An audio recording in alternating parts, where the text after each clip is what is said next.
Let's start the workshop for today. It's going to be on filters and image operations. Yesterday's topic was introduction and image computer vision, introduction to computer vision, where we taught you about how to work around with a few images. We did basic operations of color changes, we did color detection and things like that. So today what we're going to do is that we'll be going into the topics of image enhancements. There will be experiments on histogram equalization, gamma corrections. These are very hi-fi words, but if you really see what these are, I'm sure most of us are using it in a lot of these image apps.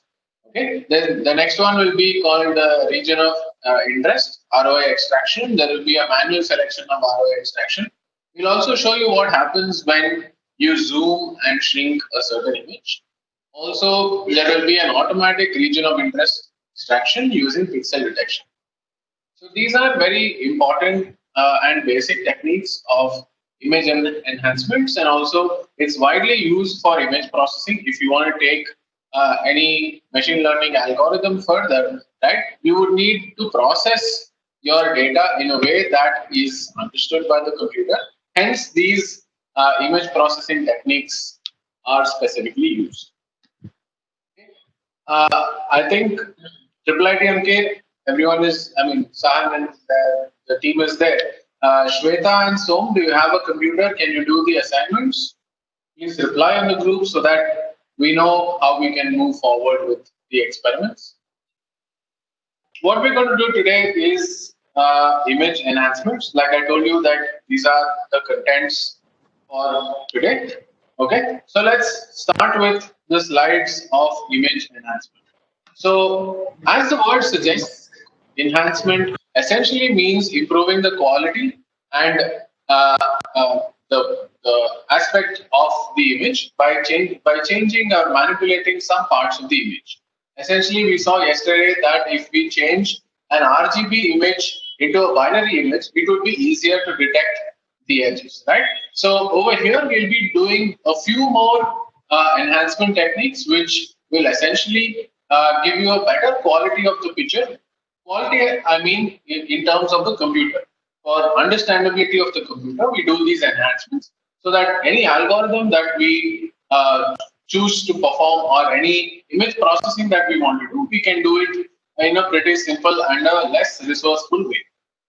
Okay, so the pictures over here show the images which are having contrast enhancement.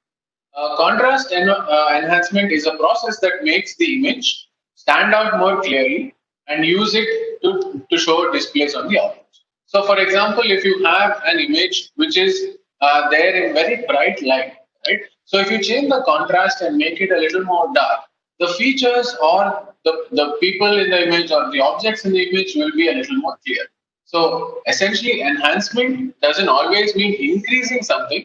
Enhancement means making the quality of the picture better.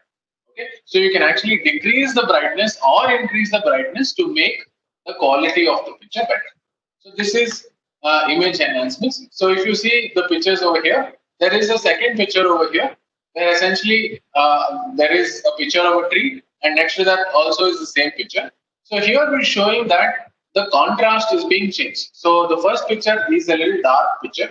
You will not be able to identify, the computer will not be able to identify or classify the differences. But in the second picture, when I have actually increased the brightness, you see that the features of the branch, the trunk, all those things are more clear, right? So essentially, we use these techniques of image enhancements to make the quality of the image better.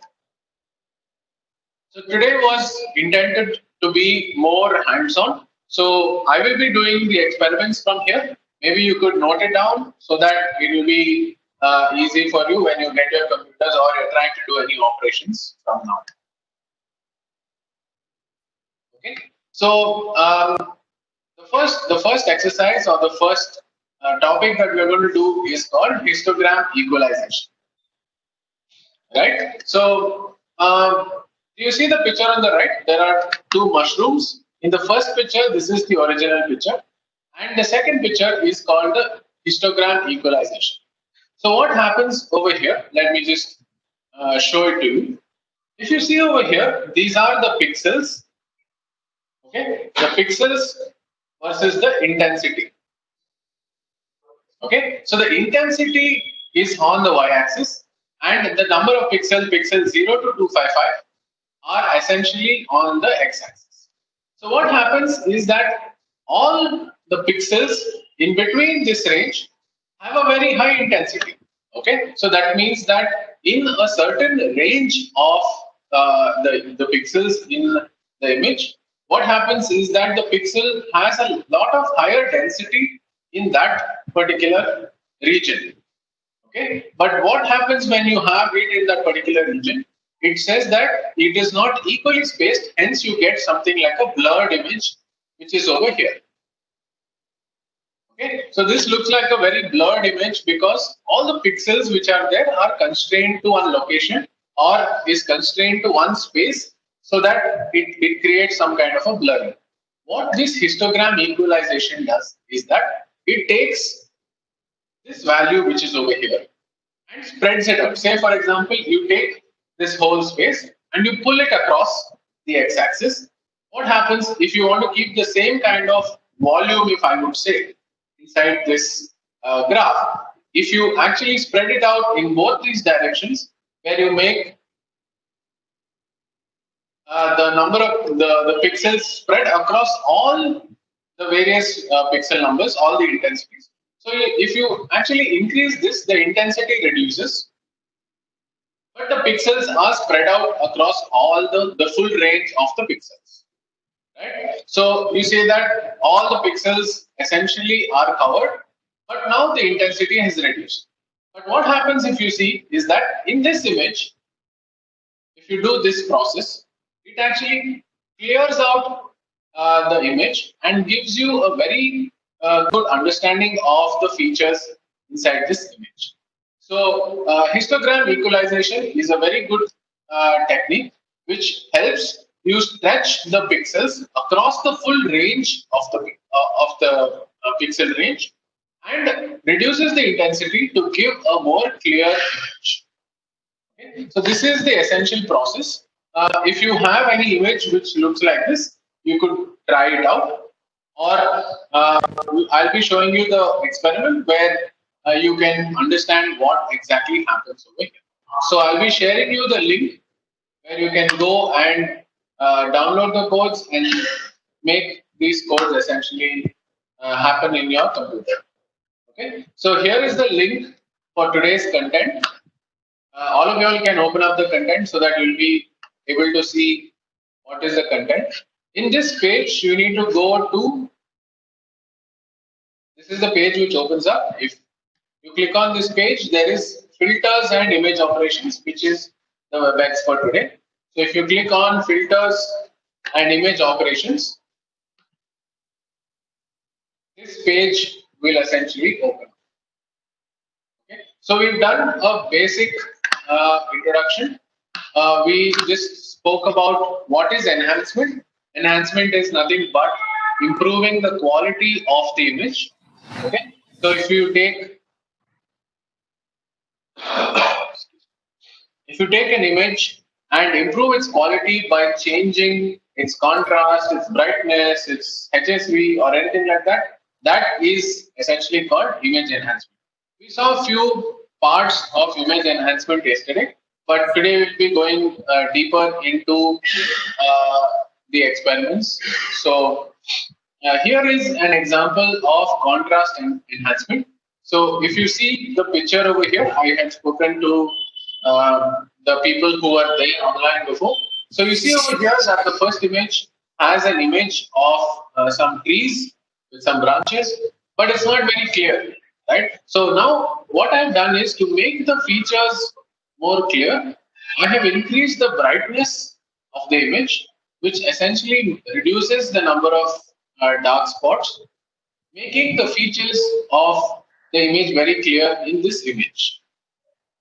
right? So this is called contrast and enhancement, where you change the contrast to improve the quality of the picture. Okay. The next topic that we spoke about is called histogram equalization.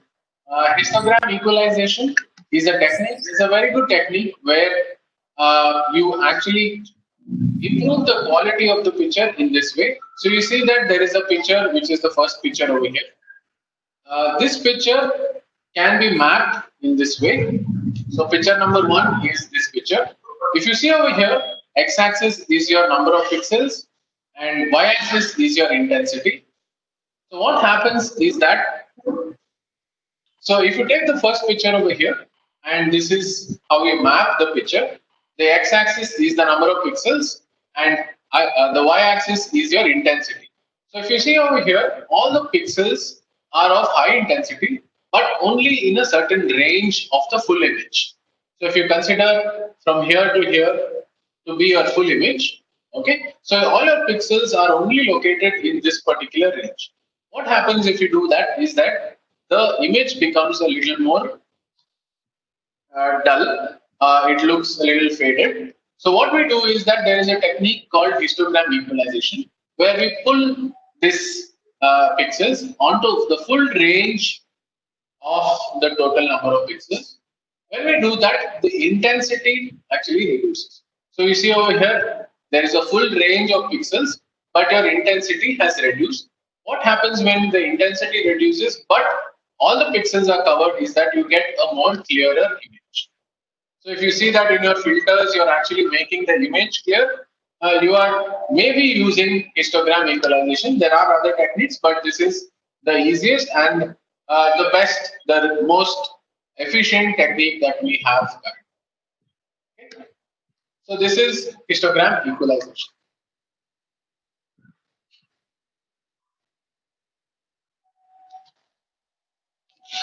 So over here again, this is the graph which is plotted. You will see the same graph which actually takes the curve of the histogram. This will be your output. Okay. So what we need to do is that you need to go to the web page, which is over here. In the web page, again under things, you need to click here on here, and it will download a zip file which consists of all the codes.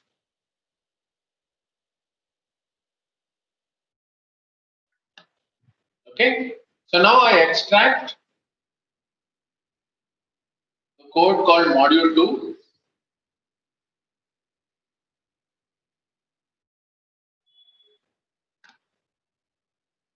And I place it on my desktop because it becomes easier for me to access. So you extract the codes and download it, extract it onto your desktop so that you will be able to access it in an easy way.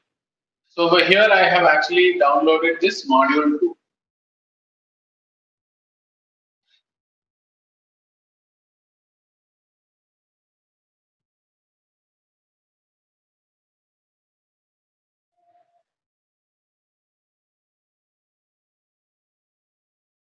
I hope you are able to do that. And the presentation also is over here. So if you want to follow the presentations from here, you could always click and download this presentation so that you can use it for your further usage or anything like that.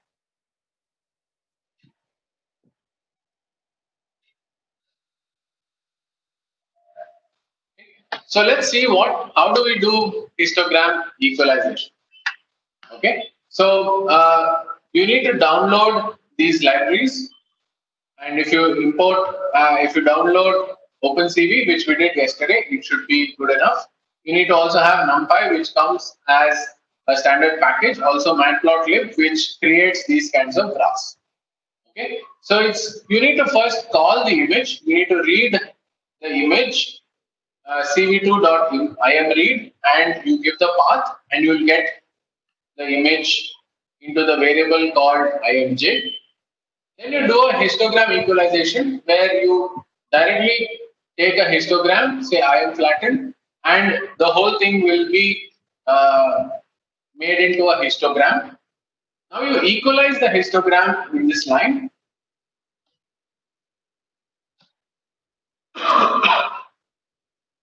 Where you are actually creating a histogram and flattening out the histogram in this particular way. So if you see over here, if you remember,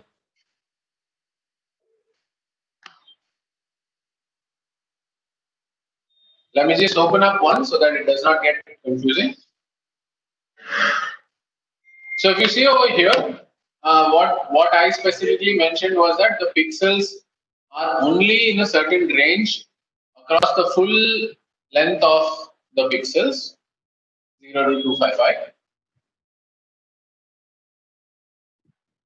Okay, but what we need to do is that we need to spread it out to the full length of the x-axis, hence creating a very stable form, which is your histogram. So when you get a sudden burst, it either will be a dark image or a bright image based on the position of the image.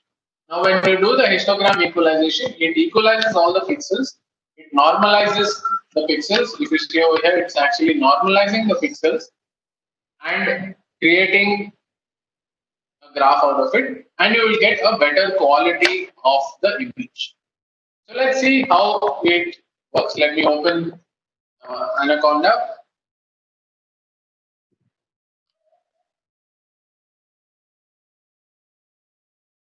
Please download the codes onto your desktop so that it becomes easy to run the programs.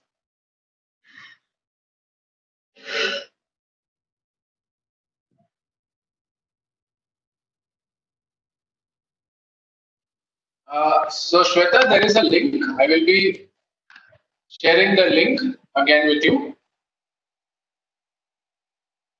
If you go to the portal over here, which is tqb.li2.in courses, WebEx workshop, computer vision and image processing. This will have all the content, yesterday's content as well.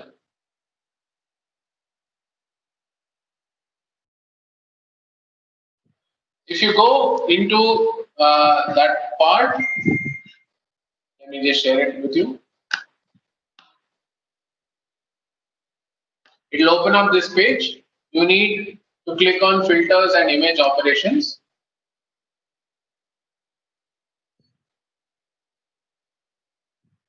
And in things, there is click here to download the codes. So if you click here, it will download a zip file where you would need to extract the zip file. So let's move on to Anaconda.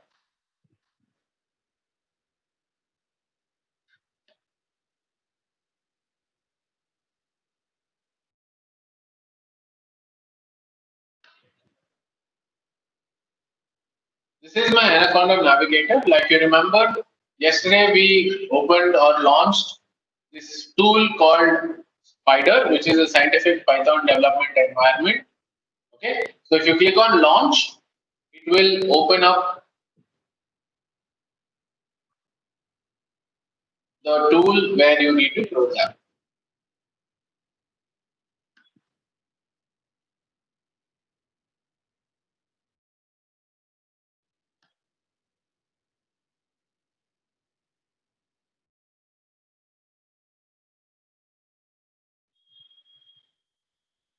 So over here,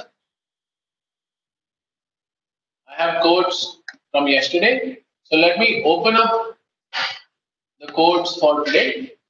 So I need to go to my desktop, say module 2,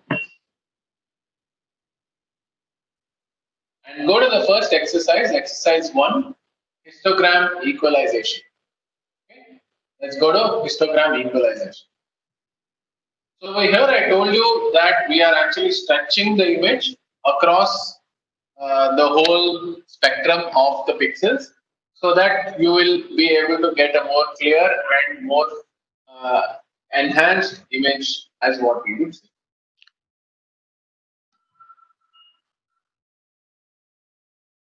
Okay, so let's run this code in Spider.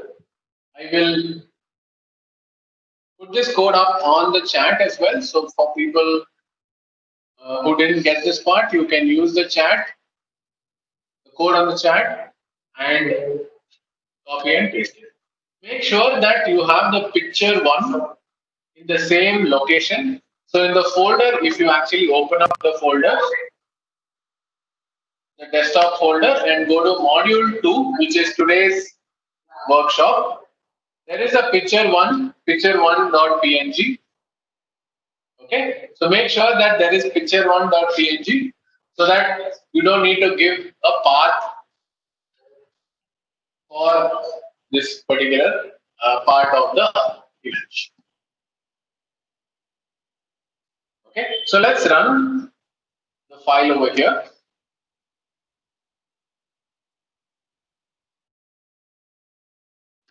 You see that on the right side, there are two graphs which are actually coming up. The first graph shows that all the pixels are cornered towards only one part of the image. Now, after histogram equalization, it actually spreads across all the pixels so that it is easier to visualize now. Okay. So let's see the image over here. So I'm sure if you see the image, you will be able to identify the difference. The left one is the original image, and the right one is your histogram equalized image. So you can easily make a judgment that histogram equalized images will be better in this particular scenario.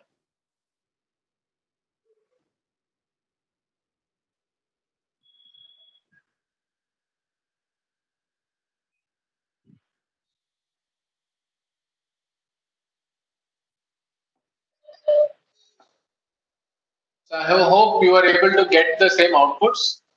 Aditya, could you reply if you got the same output? Other people who are on the computer, if you have any on your um, phones, you could always stop me or ask me any doubts that you are having. Okay, great. I think you're done. I haven't spoken to Vaidyanatha and Virali. Hi, good evening. Welcome to the WebEx. So this WebEx is going to talk about filters and image enhancements.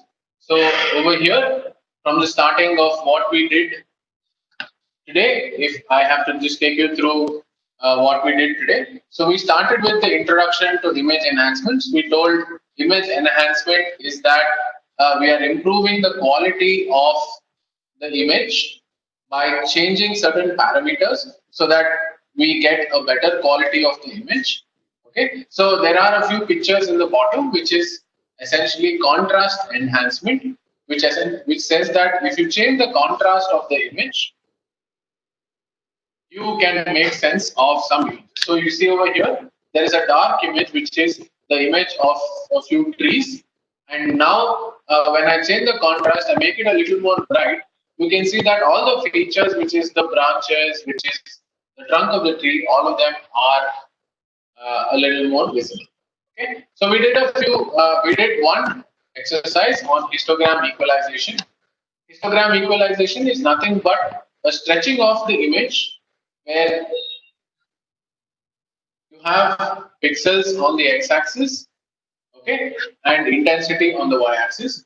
If you see that all the intensities and the pixels are concentrated only in this part, and hence creating an image which is a little blurred, okay, because it consists only of a certain uh, parameters or only certain parts. But when you actually expand it across the uh, whole portion of the image, it actually reduces the intensity but gives you a little more clearer picture as compared to the first picture. Okay? So the histogram equalization was done.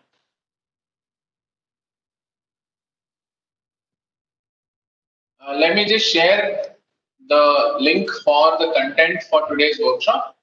Again, So if you go to the link for today's workshop, I hope both of you all have a computer to get the experiments up and running. Do you have a computer with you so that you'll be able to do the experiment? Vaidyanatha and Virali. Okay, great. So please go to the link. Please go to the link and click on filters and image operations.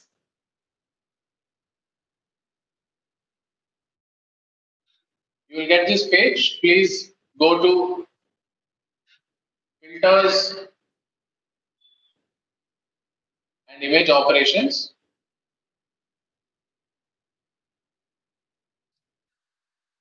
Okay, it will take you to the page where it's which has the contents for today's workshop. Okay, and in under the subheading of things, on the point number 3, there is click here to download the code. Please download the code, extract the code, and keep it in your desktop so that it becomes easy for you to run the experiments. So we finished the first experiment, which was a histogram equalization. Okay, so this was the experiment where, if you see on the right side, there are two graphs which shows that the image, the pixels are spread across the full range of 0 to 255, and the intensity is actually reduced over here. Okay, so this was the experiment which was histogram equalization. Let's move on to the next part.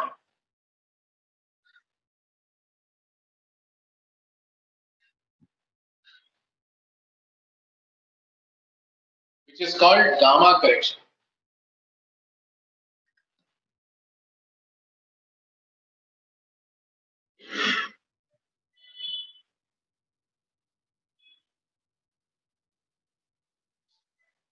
So the question asked by Virali is a genuine question, which says, why do we take black and white instead of BGR? So what happens is that if you imagine to do an operation of any detection, okay, so you will have a layer of, if say for example, let me just draw it down for you so that you'll be able to understand.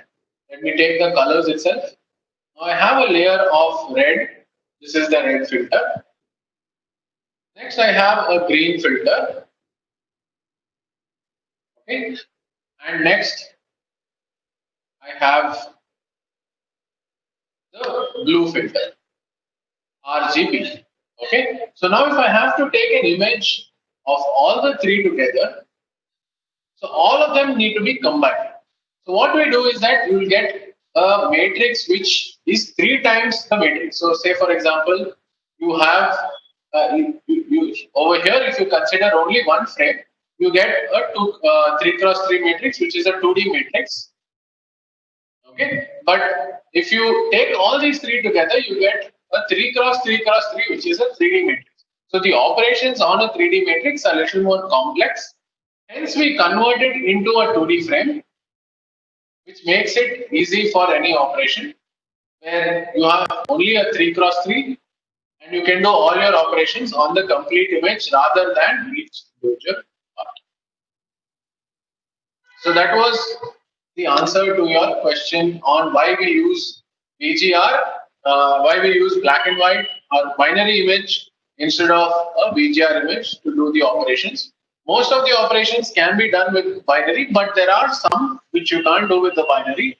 Then we use the BGR, but the processing becomes more complicated and complex, and it will take more time for your processing to happen.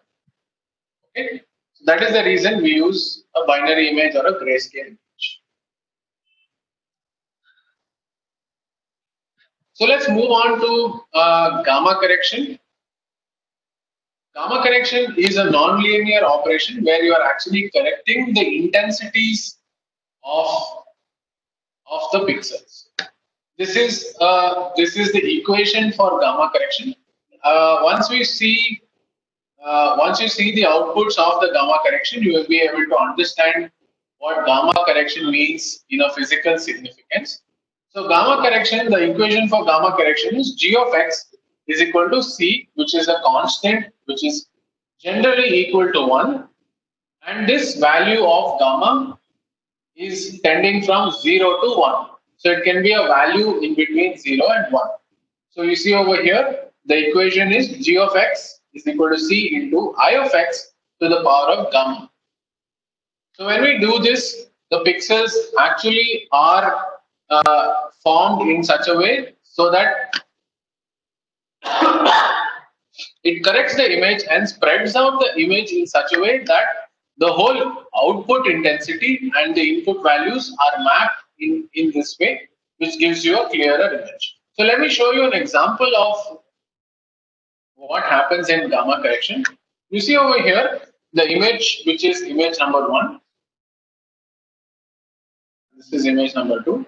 The image 1 is the original image which is taken from the camera.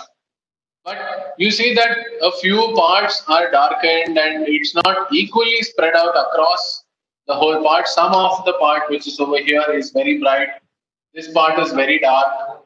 This part is also very dark, right? So what we do is we spread out the intensity across all the pixels over here, but in the fashion through the equation which we showed, so that all the parts which are over here, you see over here, you see over here, you see over here, the intensities are maintained in a uniform manner. Okay, so this is the equation. The equation which I showed you in the last slide, that is the equation, and we are actually writing the code for gamma correction over here. Okay, so let us go back to the Spider IDE. Please open up the Spider IDE. If you type Spider on your Windows, it will automatically pop out.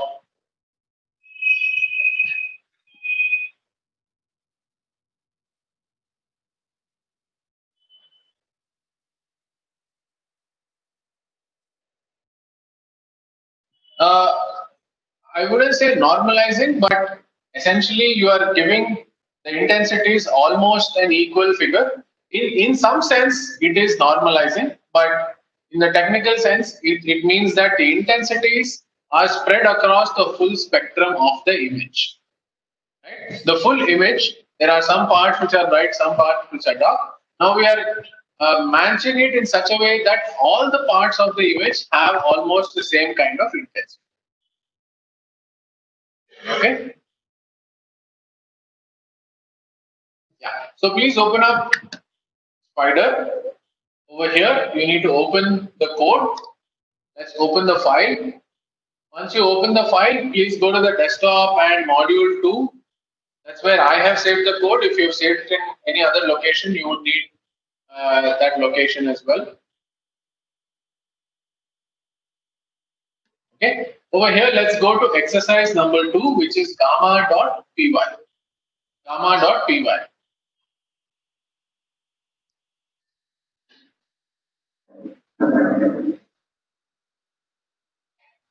Okay. So this is the code for gamma correction.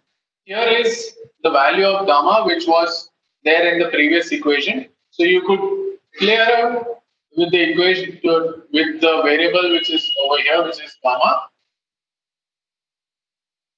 to get different parts of the image. Okay, so let's see where we load the image from.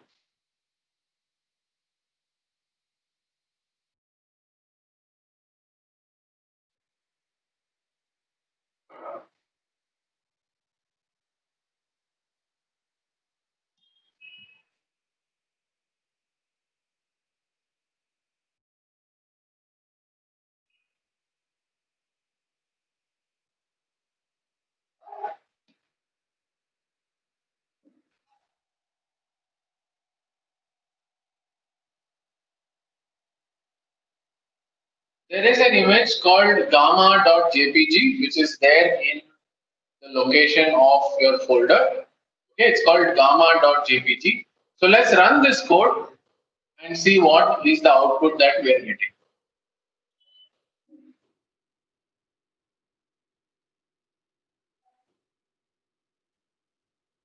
Okay, so this is the output that I'm getting. The image name original is the original image, which is over here. Now, if I make the gamma, which is G, is equal to 0.5, it actually reduces the brightness and makes the complete image dark.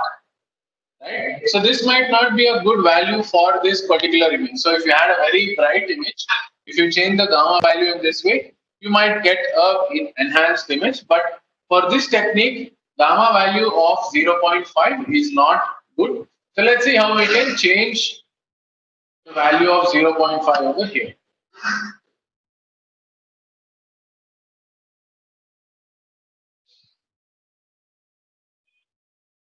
Okay, so on line number 27, there is the gamma value over here. So let's make the gamma value 0.8, right? 0.8. Let's make the gamma value 0.8. If we make the value of gamma 0.8 over here, let's run the code and see what happens to the image. Right? This is the original image that I have over here. And when I made the gamma factor 0.8, it was very dark before. Now it becomes slightly towards the original image. But you still see that there is some differences in these images. The image actually has a little more clarity on the tiles and things like that. Okay, so maybe 0.8 is a good value of gamma over here. So based on the requirements and based on the image that we have, we need to choose the gamma value appropriately. So just to get back on the formula for gamma correction. The gamma correction formula is just this. So if you write this logic where g of x is equal to c, which is constant, which is 1, into I of x, right, into the to the power of gamma. Okay, and this is the code to essentially run it.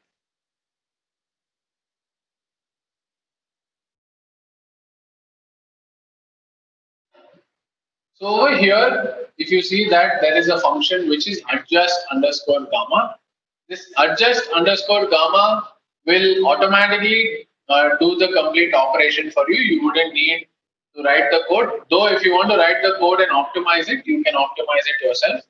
This function directly allows you to do the gamma correction in your computers. So please message on your chat if you have completed the gamma correction.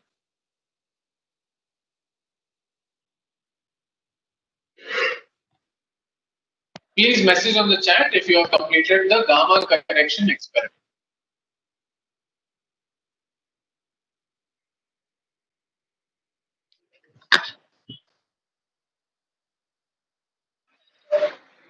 Please message on the chat so that we can continue with the next parts of today's workshop.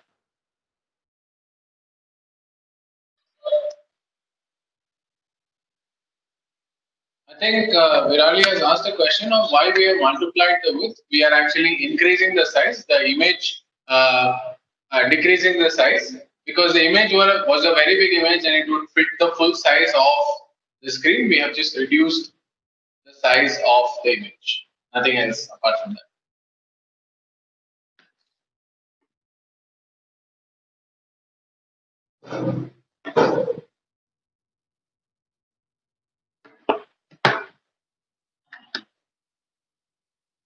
So let's move on to the next experiment or the next topic, which is the region of interest. Okay. So as the word says, region of interest. So region of interest is nothing but what portion of the image makes sense to you. Say for example, this is one of the applications where only you want to detect this part of the Taj Mahal. Hence, you are only taking that part of the image and feeding it to your computer. Say for example, you feed all this part, the full image. What will happen is the amount of time and the power required for the computer will be far larger. But if you take only this part and you want to do only processing on this part of the image, the processing will become very small compared to the full image. So it is reduced by 1/4 the time over here. There will be another example. Let me just show you. It might be a little bad at drawing, but I tried to show you the image extraction. So this is supposedly the lungs over here. Okay, so if you take the chest X-ray, you essentially get the complete image of your lungs, which will look like this. Okay, but the region of interest is only one part, which is your left lung, right? So the whole image is actually taken and fed into your machine learning algorithm or your computer vision algorithm, where you are actually doing some processing and finding out what is my conditions of my lungs, right? But the whole image is not a necessity for me, and I only want this particular region, which is my left lung, right? So if you crop out the image and delete everything else,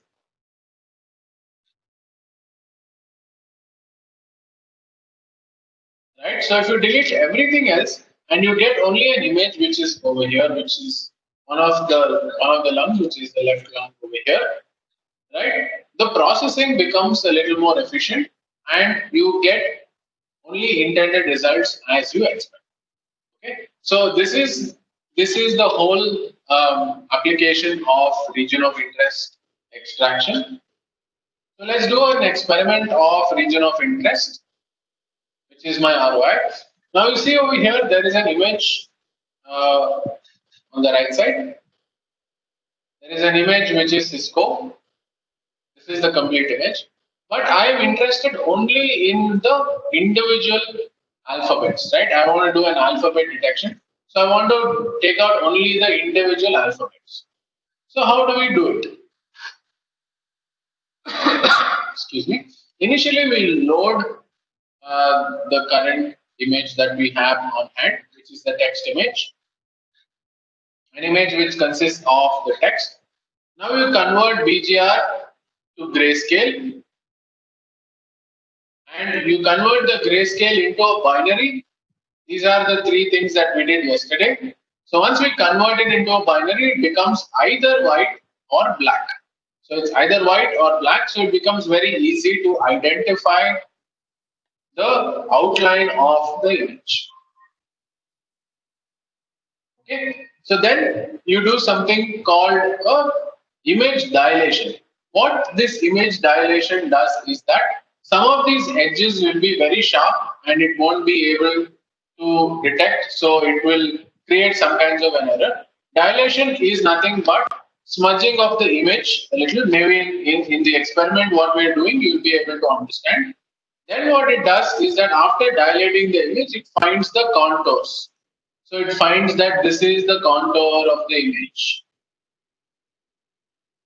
right? This is the contour of C. It finds out that this is the contour of C. Then after creating a contour, it creates a bounding wall across the contour.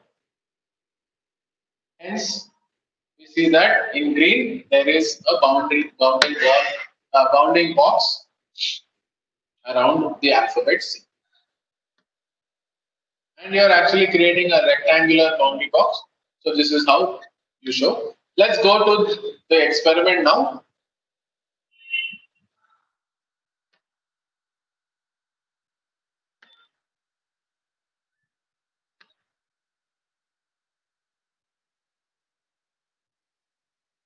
Sorry, let's go back to Spider.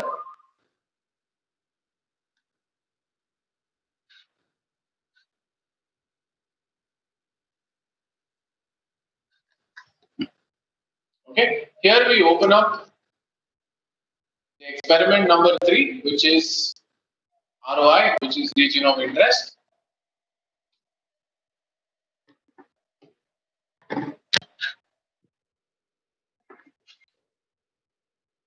Over here, you actually need to get the image. So the image which is over here is called roi.png. Let's see if it is available in the same folder as we extracted the onto the desktop, which is module 2. Okay, so there's already an image which is called roi.png. Okay, so what we need to do over here is that we need to remove the complete path of the image and in single quotes keep it roi.png. Okay, so over here you see you are creating binary to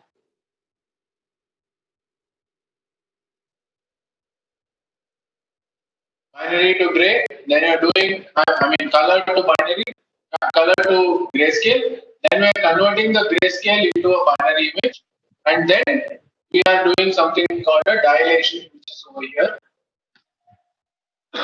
Excuse me. After the dilation, you are finding the contours. So these are all functions which are inbuilt into your OpenCV package. So it finds the contour and creates a bounding rectangle around the whole contour. Okay. So let's see what happens when we run this code.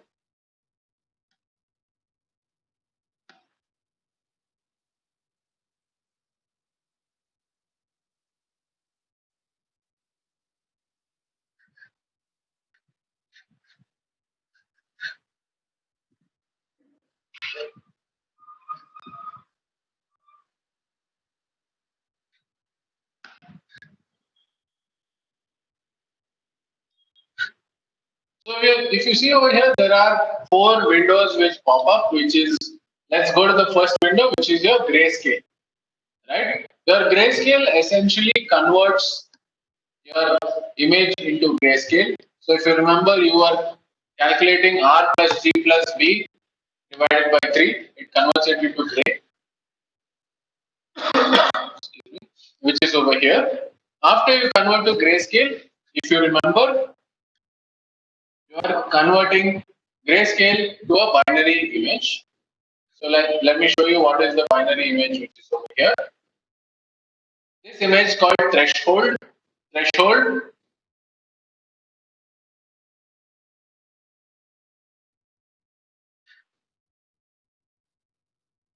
This image called threshold is your binary image. After doing the binary conversion, we are doing something called the dilation, where dilation essentially smudges the images and makes it a little more efficient to do the contour process. And once we find out the contour, we create a bounding wall across the contours, which is your marked area. So you're doing the contours around each of these alphabets, which is automatically created by the computer that you have. Right? So from the whole image which at Cisco, now you are able to get individual alphabets CIS 0. Okay, so this was the experiment on region of interest. You can also do the region of interest with a certain image, or if you want to do with anything else. But here we are showing the region of interest with specific alphabets that we are doing. Okay, so we are able to mark out and take the specific alphabets that we have. So these algorithms could be used in alphabet reading, or if you want to scan a certain bill, a certain text, right? So you can do it using these techniques.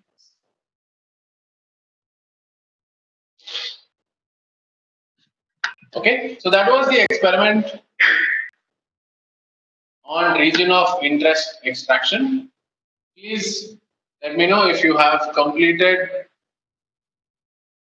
So we've completed the first experiment on region of interest, where we are able to extract the region of interest. Now let's see how we can do that using the mouse, where with the click of a mouse you will be able to get the image extracted from the complete image that you have. Okay, so over here you see that you define a function which is called click and crop.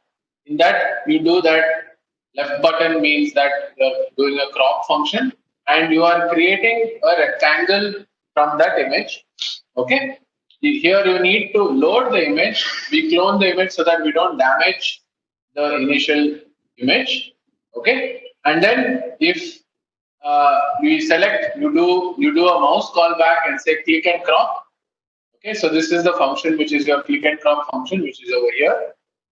You do a mouse call back, and while true, you show the image. So if you do not like what you have cropped from the actual image, you can press R, which resets the whole function, or if you press C, it crops and it exits from the current loop. So let's see how this experiment is essentially done. This is an example of manual selection of region of interest.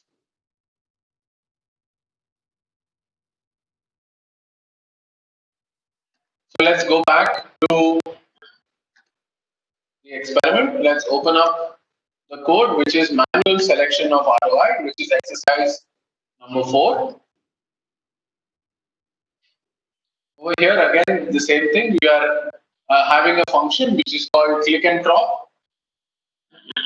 And when we do a set mouse callback, that means that you're trying to run that function called click and crop. It does it on this image, which is over here. And we need to say that the image should be test.py. So you can remove it and make it test.py, test.jpg. Okay, so test.jpg is the name of the image that you have. Now let's just check if we have that image in our folder for today. Let me go to desktop, and in desktop module 2, there is an image test.jpg. Okay, so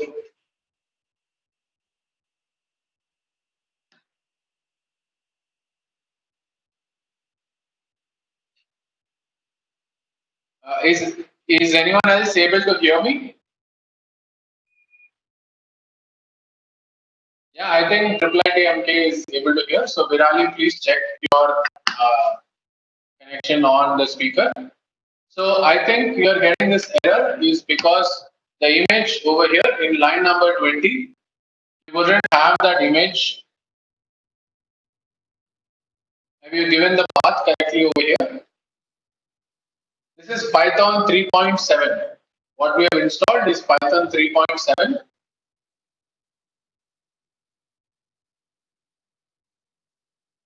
Okay, so let me just try to run this experiment. In the meanwhile, you could check your code, and then we will move ahead with the next experiment. So let's just run the current folder. Okay, so I'm able to get an image which is over here. I really want only his eyes. Okay, but what I've done over here, the selection is not according to what I want. So if I press on the key which is R, it resets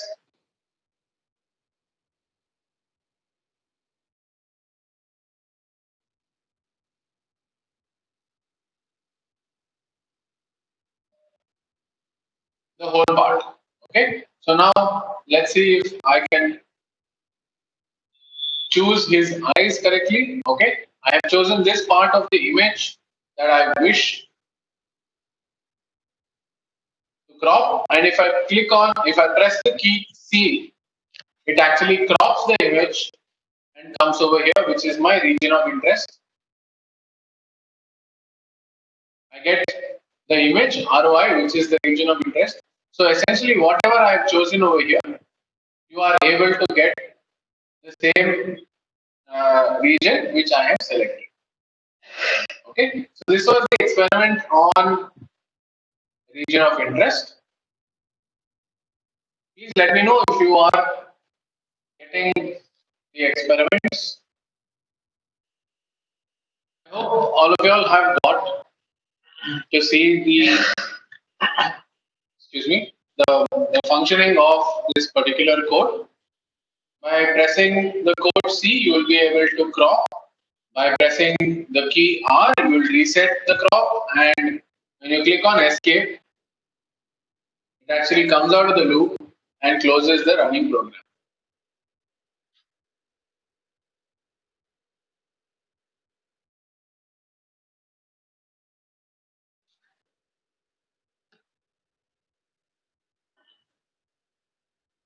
Okay, so this was the experiment on region of interest. Let's go back to our slides.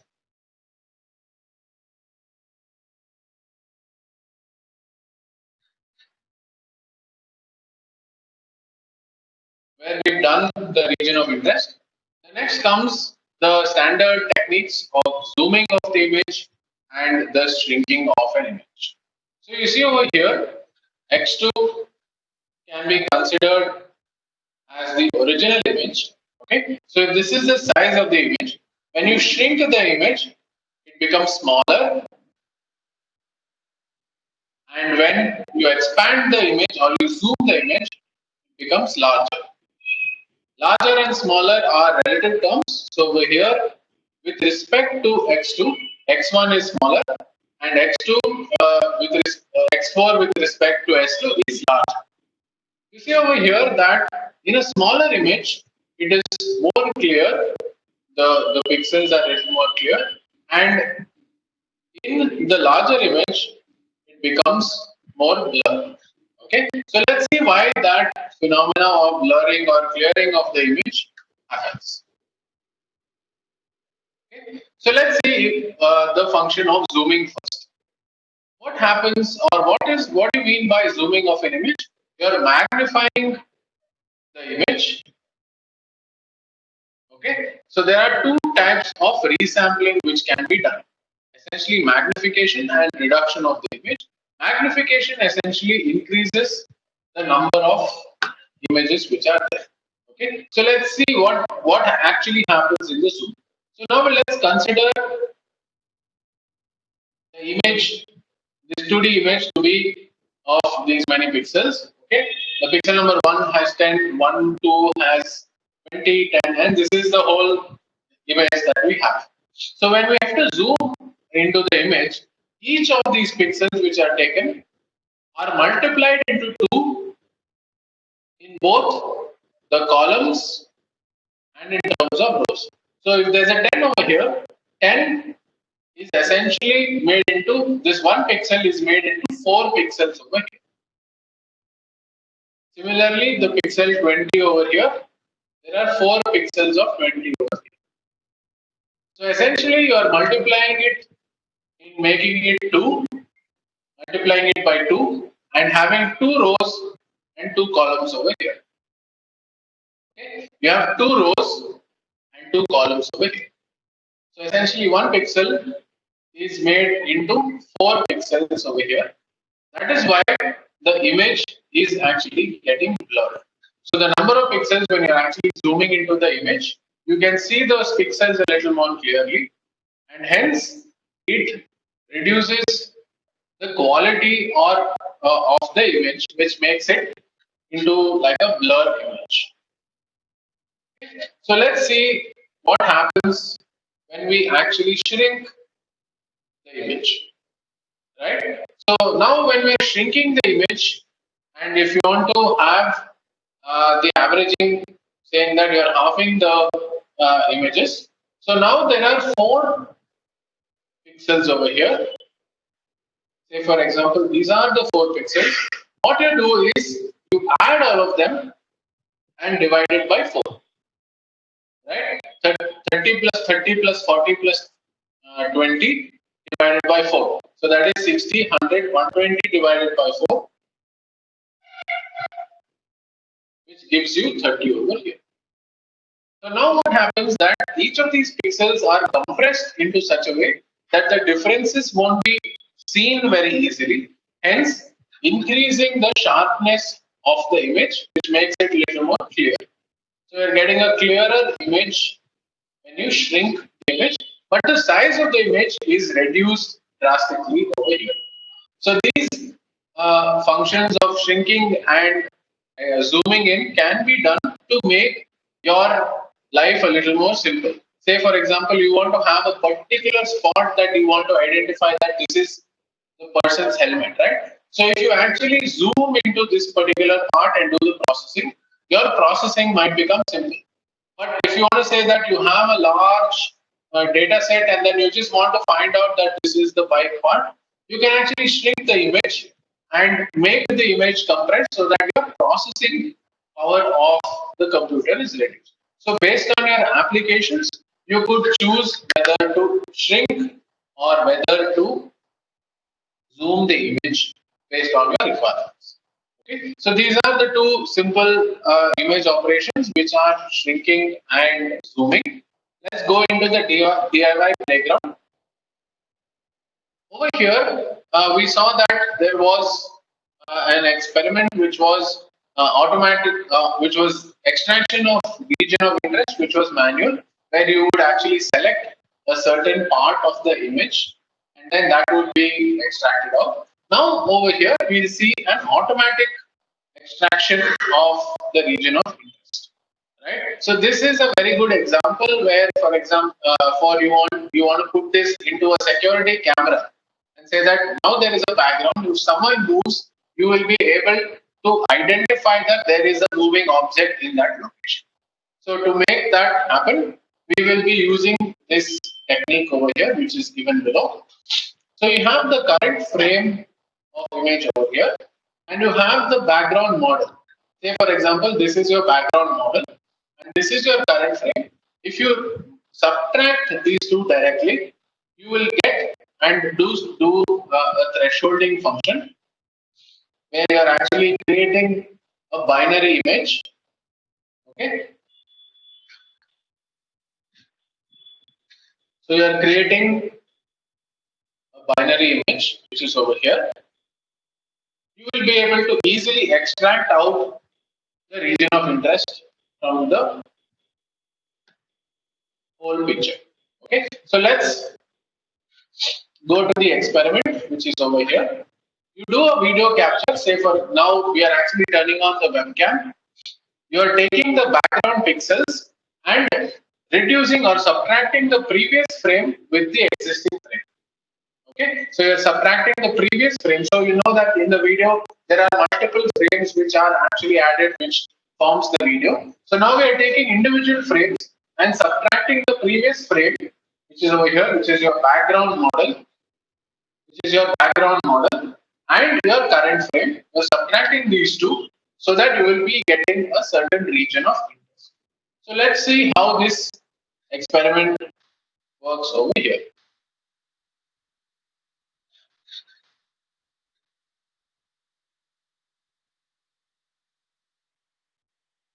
So this is the Spider IDE. Let's open the DIY experiment on background subtraction.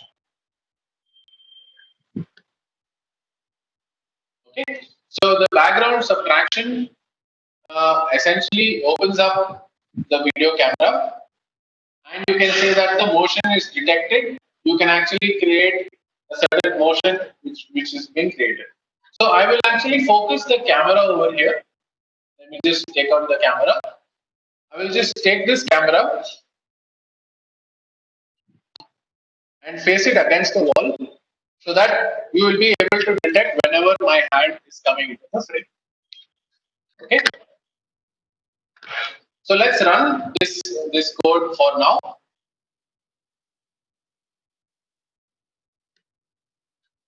Okay, it is actually considered.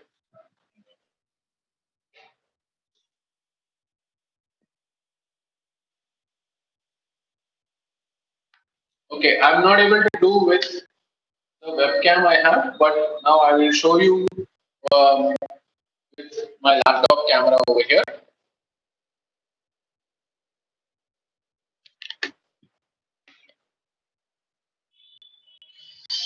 I will be focusing the laptop camera onto the wall so that you will be able to see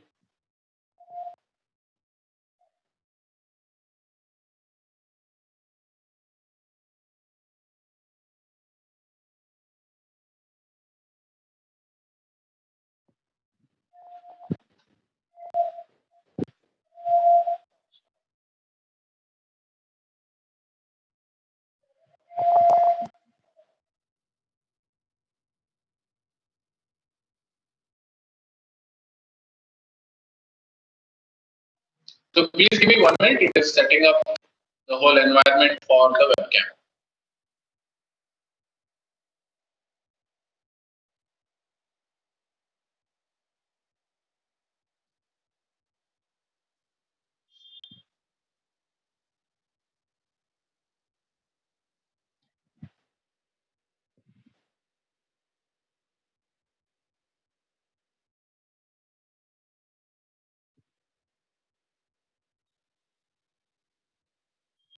Okay. So if you see over here, there is an image which is stationary.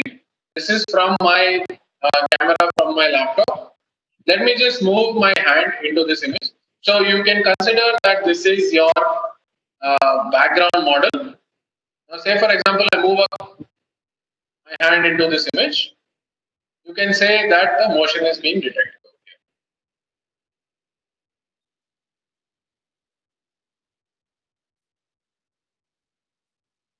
So that every time my hand comes into the frame, you are actually creating a motion which is there. So even if I move my shoulder, you will be able to get a motion detection. But say for example, I keep my hand constantly over there. It thinks that my hand is also part of the image, which is the background, and hence it does not detect any motion. Okay, so this was the experiment on motion detection. Let me set back the camera that I have.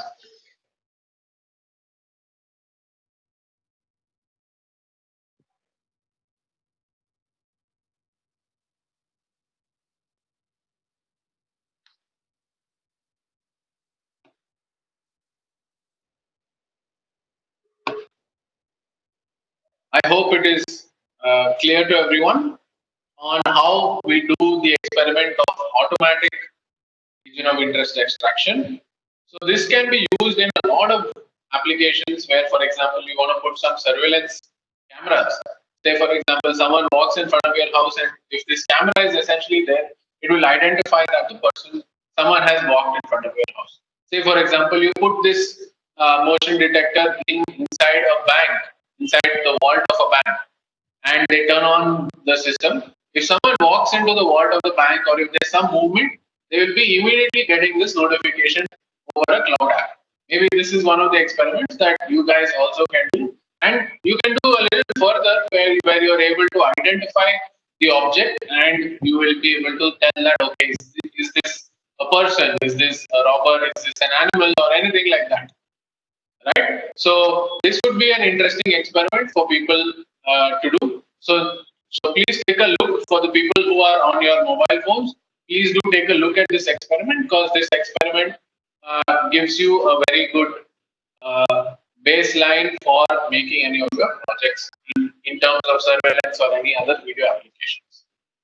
Okay. So please let me know if you have completed the automatic ROI extraction experiment.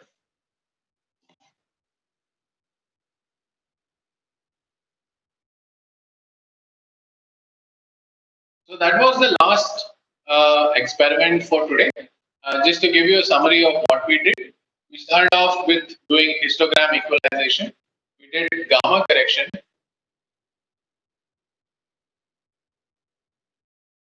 Let me just open that up. Then we did region of interest extraction, where we got a region of interest directly from the computer. Then we did a manual selection of the region of interest. Right, so we had a mouse click, and then with the mouse click, we were able to select a certain region of interest. Then we did the applications of zooming and shrinking of the image. Also, in the end, we did an automatic ROI extraction using pixel difference, where we subtracted the background model and the current frame to get a certain number. Okay, so that comes to the end of today's WebEx. So we have completed the 2 modules in this whole WebEx course. So we've completed 2 modules. Tomorrow's module will have introduction to video applications, and we'll be doing some video processing. Till today, we've done processing on images, even though we had a webcam, but we were taking frames and doing operations. Excuse me. Tomorrow, we will be showing you applications using the video itself directly. Okay. So please do contact us, though we are closing it for today. And if you have any doubts, please do email me at vs@li2.in. Uh, Please do make sure, ask your friends also to join in for tomorrow so that we have a larger audience for the WebEx tomorrow as well. So if you have any doubts, please do email me on vs@li2.in so that we can clarify any doubts that you have. So I'm here for another 5 minutes. If anyone else has any doubts or any clarifications, or if you want to talk about your projects or your ideas that you have and validate and from people like us who will be trying to mentor you into and helping you get your applications out, right? So we are always here. So I'm here for another 5 minutes for today. Also, I'm available always on this email. So if you have any clarifications at any point of time, please do don't hesitate. You could directly email me at vs@li2.in. Okay. So I'll be here for another 5 minutes. Please do ask if you have any doubts.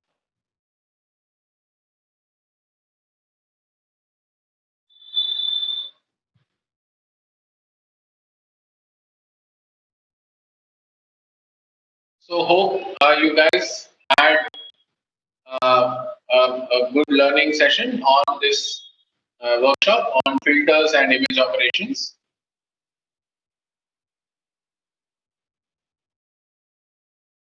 Please do let me know if you have any clarifications. Yeah, so I think we don't have any more questions or any discussions for now. Please do feel free to email me at vs@li2.in. We'll be there to support you with any kind of content or any experiments or any guidance on your current projects. Please do feel free to email us so that we will be able to understand your current problems and maybe try to give some solutions to it. Yeah. Thanks for attending the workshop for today. Please do attend the workshop tomorrow where we'll be doing a lot more from what we did today on video and video processing. Okay, so it'll be a nice workshop. Please do ask your friends also to join in so that they also are benefited from this webinar. Okay, thank you so much for attending the WebEx again. Have a good night. See you tomorrow. Thanks.